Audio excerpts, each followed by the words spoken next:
Você já parou para pensar que talvez você não precise investir em algo que te falta e, na verdade, vale mais a pena você investir no que você já tem? Recentemente, eu li uma newsletter do Fórum Econômico Mundial no LinkedIn, vou deixar aqui a referência para quem quiser ler também. E eles falam sobre o que nós precisamos fazer para nos preparar pensando nas condições de futuro do trabalho, nas profissões do futuro. Isso passa, por pensar nas profissões que ainda não existem, nas profissões que já existem, mas que vão precisar de algum tipo de mudança. Por exemplo, atendimento ao cliente anteriormente era só presencial. Anteriormente que eu falo, há bastante tempo. Depois veio o telefone, depois vieram outras ferramentas. E hoje em dia, o atendimento ao cliente, ele demanda habilidades que antigamente eu não precisava para trabalhar nessa área. As clássicas continuam sendo importantes, como a boa comunicação, mas existem outras habilidades que vão se somando a esse repertório.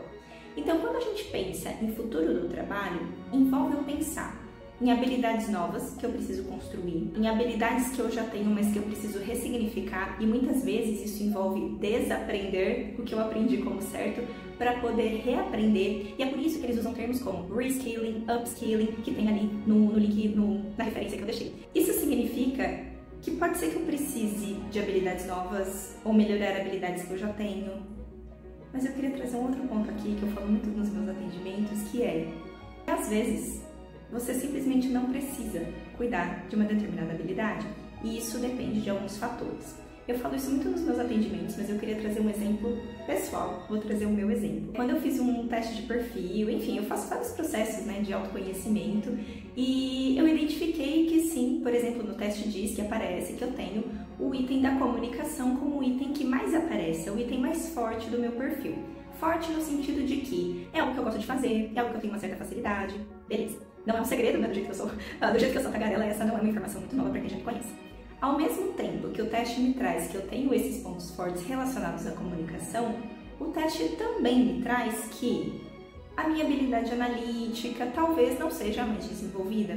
E eu concordo, é algo que ao longo dos anos eu fui melhorando, mas não é o meu ponto mais forte, o que é super natural. Muitas vezes a ideia é, eu preciso investir no meu lado analítico, porque eu preciso desenvolver isso, porque eu tenho que melhorar a minha análise de dados. Lembrando que esse lado analítico pode ser análise de dados ou análise de forma geral, de informações, não precisa ser algo estritamente numérico, então tem várias possibilidades. Mas será? É o lado analítico que eu preciso? Ou, se eu já tenho facilidade com o lado da comunicação, eu gosto de trabalhar com isso, os cargos e trabalhos que eu buscava demandam essa habilidade. Significa que essa habilidade é muito importante, talvez até mais importante do que o meu lado analítico. Valeria mais a pena eu investir no meu lado analítico ou na minha comunicação? Porque se eu já tenho facilidade com isso, imagina se eu fizesse o curso de oratória, imagina como seria se eu investisse nessa habilidade. Eu não só imagino, como eu posso dizer, que isso funciona, porque foi o que eu fiz nos últimos anos. Então, entendendo quais eram os meus objetivos de carreira, eu percebi que investir na minha comunicação fazia mais sentido do que eu investir no meu lado analítico. Eu colho muito mais frutos de eu ter investido em algo que eu já tenho uma certa facilidade. Eu fiz cursos relacionados à comunicação de forma geral, à comunicação não verbal. Isso não só eu ensino aos meus mentorados, mas eu aplico na minha vida também. Claro que eu não ignoro os pontos que eu tenho que melhorar. Eu tenho a minha própria lista. Por exemplo, eu percebi que meu lado assertivo, objetivo e direto não era o meu ponto forte da minha própria comunicação.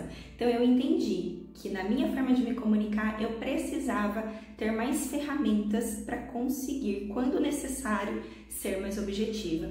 Eu sei que é muito mais legal quando a gente traz uma receita de bolo, Lista das melhores soft skills que o mercado está procurando. Depende da sua área de atuação, depende do cargo que você busca, depende do que você quer para sua vida. Talvez você não queira trabalhar com aquilo. O que eu busco são ferramentas para que isso não me faça muita falta, para que eu não fique tão perdida, para que eu consiga conversar com pessoas que entendem mais do que eu e entender o que elas estão tentando me dizer. Não significa que eu vou negligenciar, fingir que essa dificuldade não existe. Na divisão, eu vou colocar um pouco mais de energia no que eu já tenho, em vez de colocar no que me falta. Me conta aqui nos comentários o que você achou desse vídeo e manda para aquele amigo que vive buscando coisa para melhorar, para ele avaliar se vale mais a pena investir em algo que falta ou em algo que ele já tenha.